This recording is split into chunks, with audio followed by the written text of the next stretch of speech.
Жетимиш жаштагы Калбүбү Максутова 2010 жылдагы апрель ыңкылабында кичи уулун жоготкон.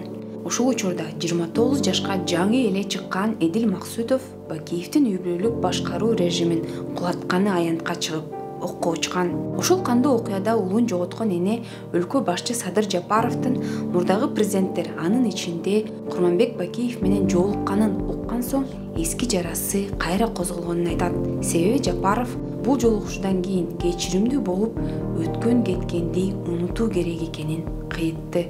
Кыргызстан эмесинде кечиримдүү болуш керек дей берет, анан мен баласын жоготпогондор айта берет да, мен кечире албайм, Бакиевди ким кечирет. Эчтеке менен иши жок жүрсө, кайра наоборот балдардан көрөт экен. Жана бирдемени тартып алган, булар бирдеме ичкен, булар баш кесерлер деп айтат. Менин оюм эмне, аны кечирбейбиз. Бакиевди кечирип, эмне чырактай болгон баланы кансыратып атып атса, тоокко дагы итке да теңебей. Аны ким кечирет? Кечиребиз да. Анан жан керек болгон үчүн Бакиев качып жүрөбү аялы менен? Жан деген кандай болот экен, бала деген кандай болот экен, бала бакырасы менен качып жүрөт. Аны эмнеге кечиребиз биз? Аны кечирбейбиз. Өлкө башчы Садыр Жапаровдун мурдагы президенттердин башын бириктирип, аларды бир столго отургузганы коомчулукта кызуу талкууланууда. Айрымдар Жапаровдун бул кадамын туура деп эсептесе, айрымдары өлкө башчыны катуу сынга алышууда. Баласын элдик кок алаңда жоготкон Калбүбү Максутова президент Садыр Жапаровдун бул кадамын туура эмес деп эсептейт. Бакиевди айтып атпаймыз, жанагындайлар актай берет. Анын кишилери бул Садырдын айланасында толтура турбайбы? Бүт эле Бакиевди жактагандар экен да. Бакиев менен иштешкендер мурун. Жанагы деген Мурутжан Шакиров деген эме мурун ошо эменин эмеси экен. Советник, Бакиевдин советниги экен ошол убакта. Азыр буякта отурбайбы? Ал мен кемпир болсом деле ошо артынан жүгүрүп жүрүп 10 жылдан бери бир топ неменин баарын, чоңдордун баарын, эмнелерин баарын билип калдым. Сотко барып элаттым. Сотко барып акырына чейин. Сотуң деле бир эле неме болсо, эми ошончо киши барабыз тамтайып. Анан жанагы аткандар неме чегип эле күлүп отурушат, жыргап эле. Киши өлтүргөндө немеси жок алар. Анан нервин кайнайт кайра. Соттор болсо бир күнү бирдемеси кем, бир күнү анысы кем, мунусу кем деп эле ошентип эле канча сүрөлүп жүрдүк. Ал убакта биз Атамбаев деле соттун талабын талашкан жок. Кийинки карманыбыз Айнур Сырдыбаева 7 апрелдеги төңкөрүштө жолдошунан айрылган. Жолдошунан айрылганына 13 жыл толсо дагы ал күн бүгүнкүдөй эсинде. Себеби дал ушул апрель кок алаңы каарманыбыздын жашоосун түп тамыры менен өзгөрткөн. Менин жолдошум Нургазиев Жалил Бейшеев 47 жашында каза болду. 7 апрелде Ала Тоо аянтынан кечки саат 5 менен 6-нын ортосунда Бакиевди чыгарып бараткан жагында катуу атуу болгон.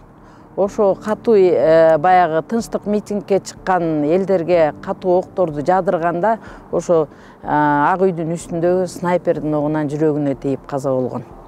Ошондо жолдошум 47 жашта болчу. 4 балабыз бар эле, эң кичүүбүз 1 жаш 8 айда болчу.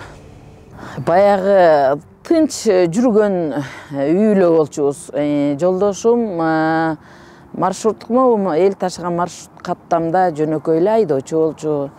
Алдыңкы 1-2-3 балабыз уже студент болуп калган мезгили болчу. Анан жанагы Бакиев убагында кандай көйгөйлөр жаралып кетти, кыйынчылык туулуп кетти.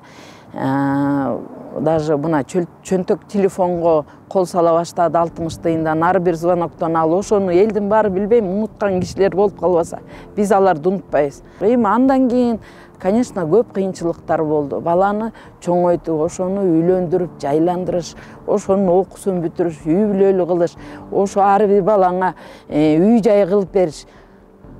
Мындайча айтканда, ата менен эненин оор түйшүгүн бир гана эне көтөрүп калды. Мен үчүн оор жылдар болду. Мына азыркы күндө дагы мен ушундай кечээки 7 апрелде өткөндөй болуп, мен кыйналып ыйлагым келет. Себеби ошо 1 жаш 8 айдагы балам жаңы ата деп тили чыгып сүйлөп келатканда атасыз калды. Ошону элестеп койгула. төрөлү элек боюнда калган келиндер болду. Ошолор балдар жарыкка келгенде мен кандай келдим деген азыр өздөрүнө суроо берип атат да, мына ошо балдар азыр 13кө келет буюрса. Анан элдин бир эле жакындардын эмес, жалпы элдин ошондо жүрөгү тилинип канаган. Анан кандай болуп биз кечиришибиз керек? Мен түшүнбөйм. Кечирбейбиз. Кечирбейм. 4 баласын атасыз өстүргөн бул каарманыбыз дагы Бакиевди эч качан кечире албасын айтат жана жолдошунун өлүмүнө себепкер болгон Бакиев менен бир столдо отуруп сүйлөшкөн учурдагы бийликке нааразы. Азыр бизде стабилдүүлүк болуп турат. Кичинеден элдин маяналары көтөрүлүп атат, пенсия пособиялары көтөрүлүп атат. Жакшы жашоого келатабыз деп биздин президентке үмүтүбүздү артып, ишеним болуп келаткан убакта кайра ушундай эски баягы 10-жылдагы төңкөрүштөгүдөй бир кооптуу нерсе келгендей сезилип атат. Себеби биз Бакиев жок эле тынчтыкты, биримдикти кыла алабыз. Кечиришибиз керек деп айтып атат, но кечириле турган күнөө кылган жок. Кечирилбес күнөөнү кылды. Биз кечире албайбыз да, туугандары, бир туугандары, бала бакырасы, мына кичики төрөлбөй калган балдар төрөлгөндө ата деп айтканга эмне укугу жок беле. Ошол укуктан ажыратты Бакиев. Анан кандай болуп биз кечиришибиз керек? Кечирилгес күнөө кечирбейбиз. Келишине биз каршыбыз. 10-жылдан бери издөөдө жүргөн Бакиев. Издөөдө жүргөн чыккынчы, ошо киши өлтүргөн каракчы деп коеюнчу. Мен ушундай эле эсептейм, себеби мен 4 баламдын атасын жутто да өлтүргөн.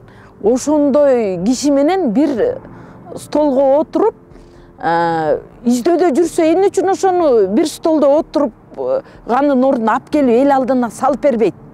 Эл алдына мына мен могу силердин бир тууганыңарды, балаңарды, силердин ушу балдарыңардын атасын, силердин жубайыңарды өлтүргөн кишини мына алып келдим силердин алдыңарга. Мен таап келдим дебестен, барып аны сыйлап, тамагын тартып, сүйлөшүп келгени мен үчүн мына менин оюм туура эмес кылды. Чоң жаңылыштыгы деп эсептейм. Себеби ал Интерполдо издөөдө жүргөн да. А эмне үчүн издөөдө жүргөн киши менен тамакташ болгонуна мен таң калып атам да, ушунчалык. Апрель инкылабына быйыл 13 жыл болот. Баарыбызга маалым болгондой, бул күнү Бакиевдин үй бүлөлүк режимине каршы чыккан демонстранттарга ок атылып, Ак үйдүн алдында 87 киши каза тапкан. Алардын ичинде маркум Бекбосун Сатыбалдиев дагы бар. Эң алгачкылардан болуп ок дал ушул Бекбосун Сатыбалдиевке тийгенин маркумдун эжеси айтып, ошол күнкү окуяны мындайча эскерди. Ошо кеч кирип кетип, саат 6 болгондо Бакиев Ак үйдөн качкан. Ак үйдөн качканда ошо ылдый кетип барып, Фрузиядан кайрылган бушта ошо бер жактан баратканда эле вроде автоматтын үнү чыкканда элдин баары жатып калыптыр да. Жатып калганда ал тиги бала менин иним түшүнбөй калып эле ошо бушта мындай туруп калган экен да, ошондо автоматтын ого келип туруп тийип ошо жерге жыгылып, ошол жерден өлгөн. Неме алганда ок кан акканда, анан бирок ал өтүп кеткенден кийин балдар көрүп калып, "Ай бакем, эмне болду?" деп туруп неме алганда ошо жерге кулаган жеринде да каны бар. Көргөм аны. Бакиевдин өз колунан өлүп отурбайбы? Бакиев, мен ушу Бакиевди башында биз баягы забастовкаларга чыгып, тиги болуп жүрдүк го. Бакиев келсин, ап кел деп жүрдүк башында. Бакиев келсин, биз ошол жактан соттолсун деп. Мен 6 жыл сотто жүрдүм. 6 жыл. Кышында да, жайында да эч немеден соттон калбай постоянно барып жүрдүм. Ошондо Бакиевдин тиги адвокаттары, тиги булар менен көрүштүк го буну. Ошол убакта Бакиевди аппак, эчтеке болгон жок дейт. Кантип эчтеке болгон жок? Биздин 86 бала өлүп атпайбы? 500 балага ок тийип атпайбы? Анан буну кандай кылып эле эчтеке болгон жок деп Бакиевдин интервьюлерин эле угуп атам. Баягы YouTube'дан эмнеден көрүп атпайбызбы? Анан эчтеке болгон жок эмес. Бул 5 киши же 3 киши 4 кишини өлтүргөн жок да, бул канча деген адамдарды канын кайнатып бүт дүйнө жүзүнө даңкы чыкты да. Кыргызстанда ушундай президент өзүнүн элин кырды, автомат менен атып кетти деген. Анан кийин кандай болгондон кийин бул мурун ап келсин, соттосун. Ушу соттолсо экен деп жүрдүк биз. Өмүр бою соттоду. Биринчи станция, экинчи станция, төртүнчү станцияга чейин бүт сотто болдум мен өзүм, лично мынакей. Анан ап келсин, соттосун, камасын деп жүргөнбүз башында. Эми биз тынчып, мынакей 13 жыл калды. Тынчып калдык эле да, кичине мындай тынчыраак калган жашообузду жакшынакай жашайлы, биздин каныбызды кайнатпасын да. Апрель окуясында курман болгондордун көбүнүн жакындарындай эле Анара Сатыбалдиева Курманбек Бакиевди кылмышкер деп атап, ал адамды кечирүү мүмкүн эместигин айтты. Ошондой эле маркумдун эжеси Бакиев өз жазасын мыйзам жолунда албай калганын бүгүнкү күнгө чейин арман кылып келет. Жок, кечирбейбиз. Кантип кечиребиз? Мына мен 2 күндөн бери YouTube'дан көрүп атам. Жанагы көчөдөгү ары бери өткөн аялдар, балдар, кишилер, чалдардын баары сүйлөп атат. Кечирели, Бакиев келсин. Алардын баласы өлгөн жок. Алардын бир тууганы өлгөн жок. Бизге окшоп кан кашаган жок, ыйлаган жок. Булар ошол бизге окшоп ыйласа, ошонун балдарынын балдары канча келин жесир калды. Канча балдар атасынын немесин көргөн жок. Анан биз кандай алып кечиребиз? Мына ошо жанагы келсин кечиребиз деп чакыргандардын ошо бир туугандары өлүп, ошолор ушуну көрсө, ошентип сүйлөгөнүн көрөт элем мен. Ошондо кантип оозтору барып сүйлөп айтып атат ошолорчу. Мына инем аябай жакшы жумушта иштечү, Асат корпорациясында инженер болуп иштечү. Ушул могу жерден жолдон өтүп, могу жалдагы үйлөрдү салып атканда, эртең менен келгенде, кечинде кетип атканда, "Апче, кандайсың? Ооруган жоксуңбу, жакшы отурасыңбы?" деп мени карып келип сурап турчу. Азыр мени эч ким сурабайт. Баары бир тууган мындай болбойт. Бир тууган эч ким бербейт. Мына картайган жанында ошол иниме Куран окуйт. Ошол мен өлүп, ошол иним мага Куран окуп, оом деп кылып турса жакшы болмок. Мынакей ушундай немеге калып калдык. Анан кийин мен эмес, ошол моореке биздин балдары өлүп, кан какшап отургандар, мына күйөөсү өлүп жесир калган катындардын баары эч кимиси кечирбейт Бакиевди. Эмне деген жашоодо калдык биз? Биз жакшынакай жашоо жашап атканбыз. Кереги жок Бакиев келбей эле койсун. Келгенде эмне Кыргызстанда тим эле башкача кылып жибермек беле. Бакиев ансыз эле алды, ичти, жеди. Бизден Кыргызстандан алып кеткен немесин орустарды багып атат. Канча деген миллион, миллиард эмне деген немелерди, дүйнөлөрдү поезддап, машинелеп, самолеттеп алып кетти. Анан кийин кантип эле эл ушунун баарын көрүп туруп анан кечиребиз деп атат да. Мен ошого түшүнбөйм да. Президент Садыр Жапаров 21 февралда Кабар маалымат агенттигине мурдагы президенттер менен Дубайда өткөн жолугушуу тууралуу маек курду. Ал коомчулукта Курманбек Бакиев боюнча айтылып жаткан сын пикирлерге дагы жооп берип, Бакиевге соттун чечими бар экенин, келсе камакта олтурушу керектигин белгиледи. Ооба, ал киши боюнча соттолду деген соттун чечими бар. 13 жылдан бери Беларуска биздин башкы прокуратура бизге өткөрүп бергиле деп 4 жолу суроо талап жөнөткөн экен. 4 жолу тең баш тартышкан. Эгер Бакиевди алып келе турган болсок, анда Дубайда эмес, Бишкекте эле чогултмакпыз да. Бакиевден башкасынын баары Бишкекке келе алат. Бакиевге соттун чечими бар. Ал келсе камакта олтуруш керек.